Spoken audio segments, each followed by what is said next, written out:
Welcome back to California Edition. My name is Brad Pomerantz. I'm glad you're with us today. Our guests are Phil Hamilton and Randy Putz. Phil is the chairman of the Big Bear Valley Trails Foundation. Randy is the vice chairman. Congratulations to both of you on your leadership in this important organization, which does what, Mr. Chairman? Well, basically, we are a broad-based organization servicing. Our mission is to try to make Big Bear Valley a more non-motorized friendly valley.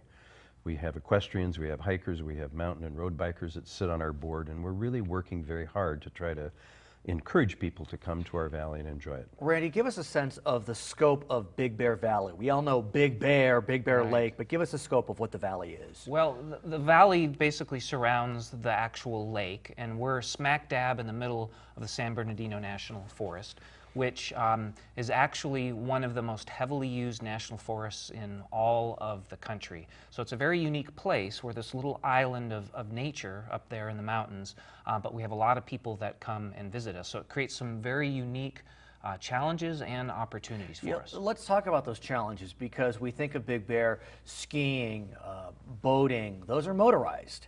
Right. And so people need to drive to get there, but you're not trying to take away their enjoyment. You just want to ameliorate the entire valley's enjoyment through non-motorized usage. So why don't you explain that? Well, Mr. there's Chairman? almost some inherent conflicts between those motorized and non-motorized people. And people come to the mountains and want to enjoy it, but oftentimes they don't know what that means, or they don't know what to do, Right. or they don't understand the need to be respectful of the forest. And so we're trying to. They're going to come and they're going to go, and they're going to go willy-nilly, or they're going to go as you direct them. And so part of our goal is to try to give them good maps so that they'll know where to go and what they're getting into, and to make them aware of the fact that this road is not just for their own private use. That if you're riding on this road, you may run into a car, or you may run into a motorcycle, or you may run into a horse person, and to be respectful of those. And I recently interviewed, I guess, some of your compatriots. They were with the Central Coast Concerned Mountain Bikers. And what they told me, and you've told me the same, is part of the challenge you're facing now is how to keep these roads, these trails safe, clean, and eminently usable. So how are you engaging in that task, Randy? Well, one of the challenges is that since we're mainly within national forest, is that it's a time of shrinking budgets, everywhere, and the Federal Forest Service is no exception to that. And we have one person in the whole Mountaintop Ranger District that's responsible for maintaining hundreds of miles of trails. So they need our help. You're on federal land or state land? Federal. Which is unique as opposed to some other organizations. For example, on the Central Coast, they're dealing with state park lands. Right. And they are really struggling because, as we know, several state parks are being closed, and if they're not being closed, the budgets are being slashed. I think I read that the state parks are $1.3 billion in arrears in terms of maintenance. But you're on the federal side, so is it a little better? Maybe a little better, but the reality is it's yours, it's mine, it's Phil's national forest. It's all of our national forest. And if we want to make sure that it's well maintained and that it's going to be there for our children and our children's children, we think it's up to people like us to step in and help out, and that's part of what we've been doing. So tell us what you have been doing, Mr. Chairman.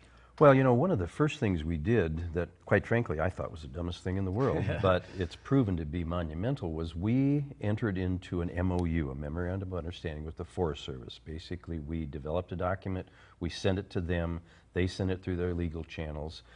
And now when we approach the Forest Service, one of the first questions they ask is, do you have a Memorandum of Understanding? And we can say yes. The whole tenor of the conversation changes. Oh, really? So it's proven to be a monumental accomplishment. And what does that MOU say? What does it provide? It says that we're going to work together, and so an example of some of the things that we've done in our valley is we've put up share the road signs all around the perimeter of the valley. We've been providing maps, we've been doing trail maintenance. We have heavy winters up there in Big Bear, and every year in the spring there are trees down everywhere, so we help clean that up. And one of the biggest things that we're most proud of lately is that we've made great inroads with this new trail called the Skyline Trail. And that right now tell us is about sort it. of the Skyline crown. South Shore project. Right. So if you could imagine Big Bear along the South Shore near where Snow Summit and the ski resorts Sure. there's a road called 2N10 or Skyline Drive that goes along that ridgeline. And this trail that we just got approval on, which is a big deal in today's climate, is a single track trail that parallels that road through a fuel break. And it has stunning views. It will have stunning views. And the goal is to really make it a world-class trail for all types of uses. So what do you have to do? Well, we've been working on this for 2 Right. years, Okay. so we've already had to do a lot to get to the point where we have approval.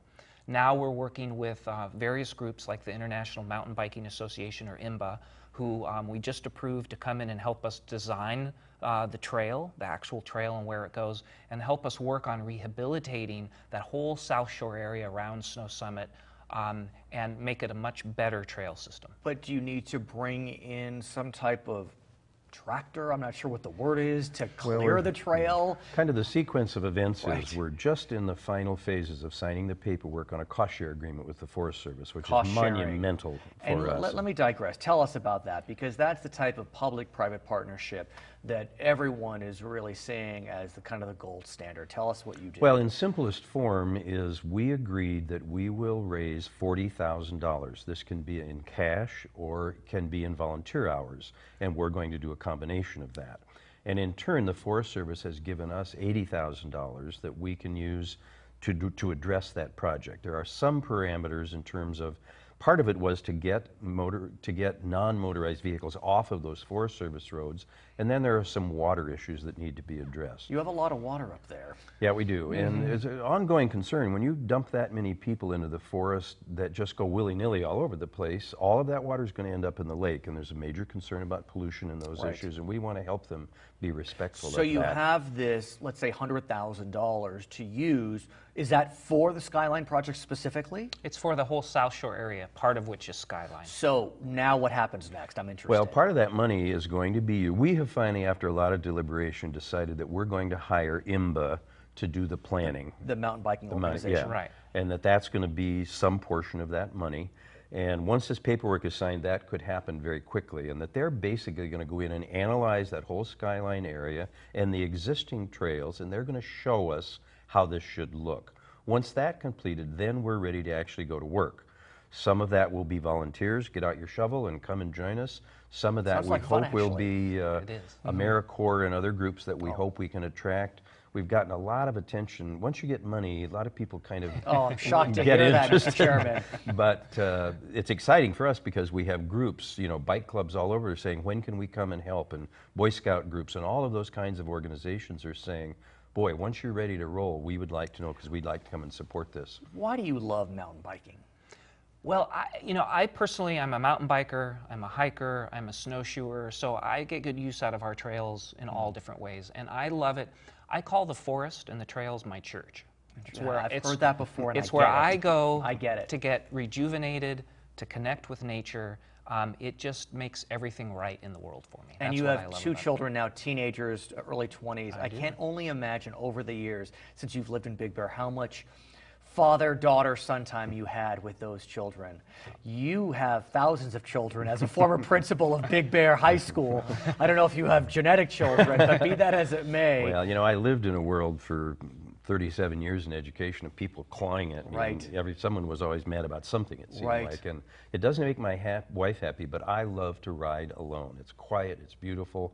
It really is a relief for me. And when I get up to here, it's just wonderful to be out in the forest and enjoy it. And talk about heart health. I mean, I can only imagine how good biking is in terms of its aerobic activity, muscle strength, muscle development, muscle retention, bone development. Right. I mean, on so many levels. If we want to get involved in your organization, donate to your organization, what can we do? Well, you can go to BigBearValleyTrailsFoundation.org. You can Google that or go to that URL online. Terrific. There's contact information there. You can sign up, you can donate, you can join. Gentlemen, thank you so much for what you're doing for the entire Bear Valley. We appreciate it. We are speaking with Phil Hamilton, Randy Putz. They are part of the Big Bear Valley Trails Foundation. My name is Brad Palmer. Thank you so much for watching California Edition.